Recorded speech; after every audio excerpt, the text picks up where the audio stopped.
ewo ensemfu from na onu we de penifo se yedru amanfo so a ne aka ya anom ti we de de ne kire mu ewo bosome fere ho abato mpesua no so ofa bekwai na opese kopie mu ewo Adeito ya pesa na fo wasi fom wono mu no wode wani a kire mu akose obekwa kopie ba bi se minti na tese wona mu nkumu a na wakwa kodu bi efa nsa siwa na enu akino de yensa kenyina ene se akyerɛkyerɛfoɔ ani komo mpanifo no se woni na kan sɛ enough is enough yɛsɛ ayɛ bi agyae yɛnkasa yɛ bi atoa so ɔmo se bɛsɛ mfinhyia nwɔtwe ɛkɔ bɛsɛ mfinhyia nkrumu baabi a adesuafoɔ ɛna firi adekyerɛfoɔ ɛbɛtumi atena so ɛbɛtumi akyerɛ nkɔfoɔ ma adeɛ no classroom no bɛsɛ 6 unit classroom block ɛna aban a ɛtwa mu no wɔyɛ na adwene sɛ ɔba bɛsi ɛtimi de ama ɔmo eti foundation onuma wie omuye foundation na tese omode blocks ni ade nyina atimi asisi so a de aka ne sen ko betimi di nnua aba beguso na fe omode enchensen so atimi de atato se de be yankwada no a omo pese omoje eye adekire anase bi adusua edi free adekire fo nsem se de be yankopon adom a omanyi yakọ anim yakọ achi nyina no omo so betimi ahwemo se Ghana so betimi akọ animu enti Adeito empanifo sei sabre senso ye na adwene se munam na bubom se kukuru ho nso de nso taato pa ese nso free be poso no aduru abosoma no aduru bia ye fa ne se eye agidim no wo mu anomsa nkwantani no aduru ya pesa anase bi yi ba bi ye fa nsa da kabunu so no anantimu a kena no aduru Adeito poso mo bre na fa kyerkyerefo no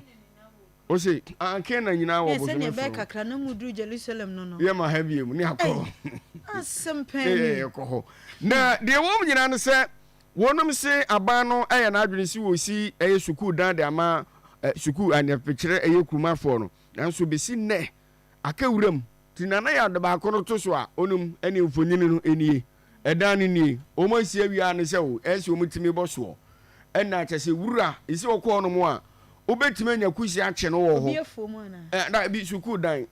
aban sukuu dan no aban sukuu dan we do obo biefo oh wo de ne ehye wo no se wono ye farming community ntino nti ubekọ ni empuro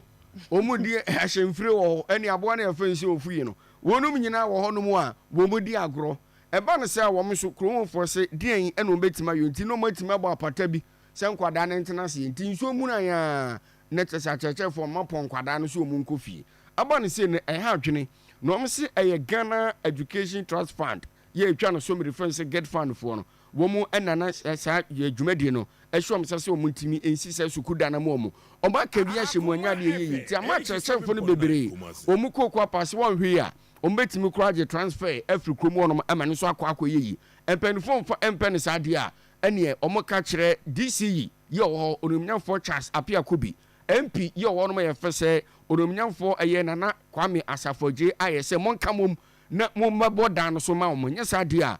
nya de adesua anafa de kire bekoso yi e Adeito e wo bosome fere abato mpesua no so yi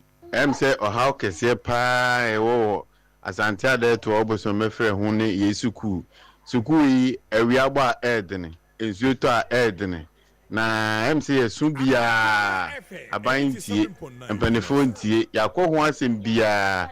obia ntie ntie sere se momoaye ne yefese de yensem beda mo na mo kabe mai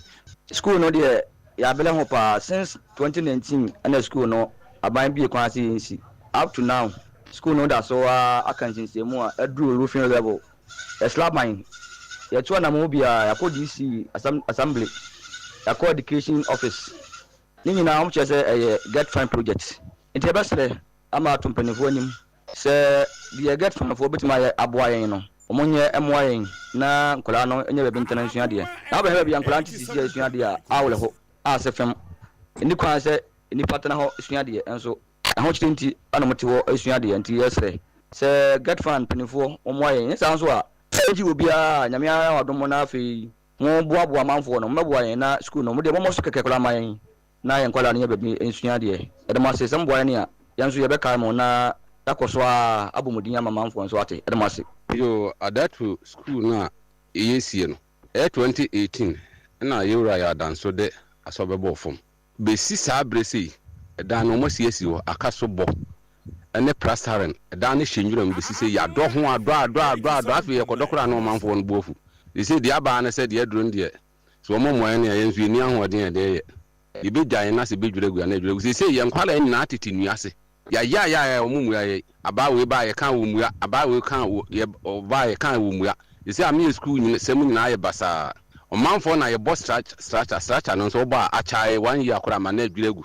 ankora ntetete awiem ɛne teacherfo nyina gyina awiem na ɛkyerɛ wɔn adeɛ yɛabɔ wɔn so abɔ a wɔkɔ a wɔn se kwa ha education office ne akɔ ha ne ɛkɔ DC hɔ nanso enkosia baabi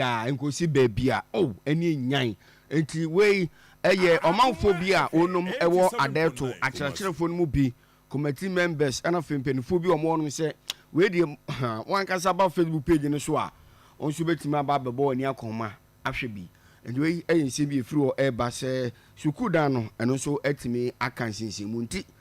mpanifo hwɛ na ɔmo sra bɛn mu ɛwɔ bosome frɛ ho Adeito